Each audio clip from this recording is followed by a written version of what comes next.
Ya, sobat RH sekalian, ini ada hal yang menarik ya. Pernyataan dari Ubed atau Ubedillah Badrun. Titik 2, Kapolri bisa menyatakan mundur tanpa menunggu dipecat oleh Prabowo. Ini menarik karena tuntutan untuk memberhentikan Kapolri Listio Sigit Prabowo ini juga disuarakan terbaru oleh Gatot Nurmantio, Presidium Koalisi Aksi Menyelamatkan Indonesia yang juga mantan Panglima TNI. Dia juga mengusulkan ya agar ada pencopotan Sigit Listio dan sekaligus reformasi Polri. Selain tuntutan yang dua lagi, yaitu kembalikan independensi KPK, dan tuntutan yang pertama sesungguhnya ini bersihkan kabinet dari, dalam tanda kutip ya, geng Solo. Walaupun Gatot Nurmantio mengatakan tak setuju dengan istilah geng Solo karena dia juga orang Solo. Tetapi geng Solo ini tentu limited ya, orang-orang yang terafiliasi dengan Prabowo Subianto. Itu yang dimaksud dengan geng Solo itu, sobat RH sekalian. Nah, coba kita bacakan apa yang disuarakan oleh Ubed atau Ubedillah Badrun ini terkait dengan pencopotan Listio Sigit Prabowo.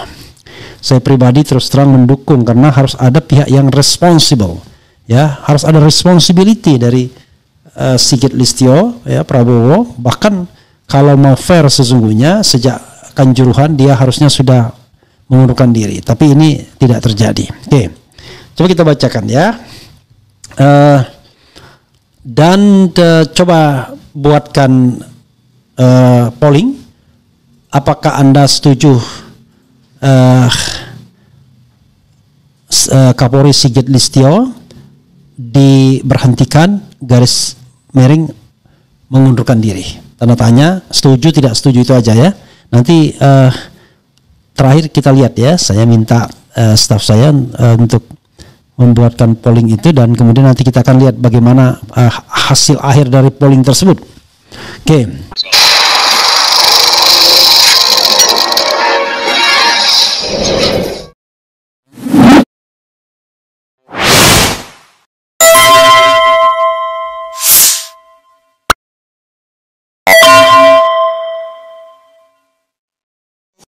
Fajar.co.id Jakarta, kalangan aktivis menyayangkan sikap Presiden Prabowo Subianto yang dinilai masih mengabaikan tuntutan masa pengunjuk rasa belakangan ini. Salah satunya reformasi di tubuh kepolisian. Salah satu isu terkait reformasi kepolisian adalah tuntutan agar Kapolri Jenderal Listio Sigit Prabowo dicopot dari jabatannya. Tuntutan itu sudah sering disampaikan oleh masyarakat dan semakin menggema pasca insiden kendaraan taktis Rantis Brimob melindas pengemudi ojol Afan Kurniawan hingga tewas. Desakan agar Presiden Prabowo mencopot Kapolri termasuk datang dari kalangan aktivis 98. Kalangan aktivis ini mengklaim ada 100 aktivis yang mendesak pencopotan Kapolri dari jabatannya. Perwakilan 100 aktivis 98 Ubedillah Badrun menyebutkan peristiwa Rantis Brimob melindas pengemudi ojol masuk pelanggaran HAM berat sehingga wajar mereka menuntut pencopotan Jenderal Listio. Kami telah dengan tegas memberikan semacam warning kepada Prabowo agar memberhentikan Kapolri, kata Kang Ubed sapaan Ubedillah Badrun melalui layanan pesan Kamis ya. Menurut Kang Ubed, peristiwa Rantis Brimob melindas ojol pada Kamis 28 Agustus kemarin merusak citra Indonesia di dunia sehingga layak 100 aktivis 98 menuntut pencopotan Kapolri. Kemudian dari Kapolri dari jabatannya. Perwakilan 100 aktivis 98 Ubedillah Badrun menyebutkan, kami menurut makin buruk jika Presiden tidak mengambil langkah tegas terhadap elit institusi yang paling bertanggung jawab dalam pengamanan demonstrasi, yaitu Kapolri. Apalagi sudah menjadi perhatian PBB, kata Kang Ubed. Namun dia menyebut aktivis 98 menyayangkan sikap Presiden Prabowo yang tak kunjung mencopot Jenderal Listio setelah peristiwa pelindasan Rantis Brimob ya. Menyayangkan sikap Prabowo yang tak kunjung memenuhi tuntutan kami yang jadi tuntutan publik untuk mencopot Kapolri sebagai bentuk pertanggungjawaban moral, etik, dan konstitusional. Lanjut Kang Ubed, kalau ada videonya boleh ditayangkan ya. Dia mengatakan pencopotan Jenderal Listio dan dari Kapolri sesungguhnya menjadi agenda reformasi kepolisian. Reformasi kepolisian berarti reformasi tata kelola dan lain-lain, serta reformasi struktural, diantaranya memberikan sanksi tegas terhadap lapisan elit kepolisian jika terjadi kesalahan fatal. Dalam konteks saat ini, memberhentikan Kapolri, Kapolda, dan lain-lain yang bertanggung jawab atas peristiwa tragis pelindasan Afan Kurniawan, katanya. 100 aktivis 98, kata Kang Ubed, menilai elit politik Indonesia kehilangan moral apabila Prabowo tidak mencopot Jenderal Listio setelah peristiwa pelindasan Rantis Brimob. Jika tuntutan itu tidak dipenuhi Prabowo, maka kami menilai bahwa bangsa ini kehilangan moral obligasi, ya, bukan moral obligation ya sebenarnya. Justru dari lapisan elit kekuasaan, tentu ini menyedihkan dan meremukkan jiwa bangsa, ujar dia. Selain mendesak Presiden mencopot Kapolri, Kang Ubed juga mendesak Jenderal Listio untuk mundur dari posisinya untuk menunjukkan elit bangsa memiliki moral, etik, dan spirit kemanusiaan yang adil dan beradab. Kapolri bisa menyatakan mundur dari jabatannya tanpa menunggu dipecat oleh Prabowo. Karena itu juga tidak dilakukan, kami menilai bahwa standar etik elit bangsa ini sangat membuat kami sedih, kata dia. Ya, saudara sekalian, itu ya. Jadi ada dua hal yang saya ingin garis bawahi soal tuntutan itu sendiri, dan saya kira wajar. Dan kedua, soal standar etik. Dalam bahasa saya, harusnya Sigit Listio Prabowo tidak mempersulit posisi Prabowo Subianto. Harusnya dia dengan kesadaran penuh menyatakan bertanggung jawab telah menyebabkan kematian pasukannya, ya. Kita bicara tentang command responsibility, ya, tanggung jawab komando. Maka disitulah Sigit Listio harus menyatakan mengundurkan diri. Lagi pula sobat era sekalian, sebelumnya ada kasus Kanjuruhan. Dan juga tentu saja di era Sigit Listio Prabowo masih banyak terjadi kriminalisasi terhadap para aktivis, walaupun rekor sebenarnya terjadi pada tahun 2020. Hanya dalam 1 tahun Idam Aziz itu sudah memenjarakan banyak aktivis, ya, pada saat 2020. Tidak kurang Habib Rizik, ya. Kemudian ada juga, kalau Habib Bahar sudah Listio Sigit kalau tidak salah, ya. Jadi sahabat sekalian, ini adalah the common sense. Siapapun yang menyaksikan peristiwa meninggalnya atau matinya Afan Kurniawan pasti gemas. Bagaimana mungkin seorang pelindung dan pengayom masyarakat justru melindas orang yang jelas-jelas terjatuh, dan dia paham ada orang di depan. Saking panik dan takutnya mereka digebuki massa sehingga memilih untuk melarikan diri. Itu tindakan yang tentu tidak sesuai protap. Dan kalau hanya menghukum pemberhentian, ya, tersangka misalnya dari dinas di Brimob secara khusus dan kepolisian secara umum, itu rasanya juga bukan tindakan yang jantan. Itu seperti biasanya hanya melemparkan tanggung jawab kepada orang-orang kecil yang sesungguhnya bukan pengambil kebijakan dan lain sebagainya. Jadi sekali lagi sobat era sekalian, ya, kita harus kita harus proporsional dalam melihat hal ini. Dan ini ada kesalahan fatal dari kepolisian, dan penanggung jawabnya siapa lagi kalau bukan Listio Sigit Prabowo. Jangan dilemparkan ke orang lain atau pihak lain, ya. Coba kita lihat polling yang dibuat, ya, sudah dibuat pollingnya, ya, untuk melihat testing the waters, sejauh mana masyarakat sesungguhnya menginginkan mundurnya Listio Sigit Prabowo. Walaupun saya yakin, ya, pasti angkanya mutlak bisa di atas 90% barangkali. Tapi ya kita lihat, kita cek dulu, ya. Jangan-jangan saya keliru juga. Ini, ya, pertanyaannya, apakah Anda setuju Kapolri Listio Sigit diberhentikan garis miring mengundurkan diri? Karena dia bisa diberhentikan tapi bisa juga mengundurkan diri, ya. Yang 228 baru yang voting, setuju 98% dan tidak setuju 2%. Jadi kelihatan, ya, mutlak sobat era sekalian. Dan biasanya ini angka ini akan seperti inilah, ya. Ini termasuk yang paling mutlak kalau komposisinya 98% dan 2%. Jadi soal lain yang juga terkait dengan kepolisian atau Listio Sigit ini adalah satu, Sekarang polisi sudah menjadi the common enemy, musuh bersama masyarakat. Ini bahaya.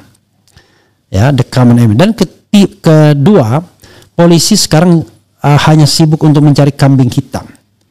Ada anak ya yang bekerja di sekretariat ASEAN itu tiba-tiba juga dikriminalkan. Gara-gara ya sekedar membuat status di Instagramnya atau apa ini. Jadi anak tersebut bahkan langsung diberhentikan di tempat tugasnya di sekretariat ASEAN. Dan ini juga tidak fair juga ya. Kemudian ya ada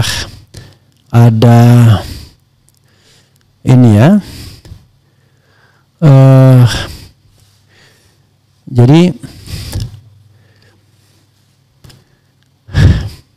ini dianggap melakukan penghasutan ya, padahal tidak terpenuhi unsur delik penghasutan karena tidak ada perbuatan materialnya ya. Jadi secara post factum pun juga tidak ada kerugian yang dialami ya. Tapi ya Del Pedro Marhaen dicokok, kemudian ini siapa namanya, anak yatim ya, Laras namanya, dia kerja di sekretariat di AIPA, sekretariat ASEAN, gedung sebelah Barreskrim, nggak pernah ikut demo, nggak terafiliasi dengan komunitas apapun, tapi ketika iseng-iseng membuat status ya namanya anak-anak ya, jadi langsung ditangkap. Nah ini menurut saya hal yang tidak istilahnya ya, tidak seharusnya lah.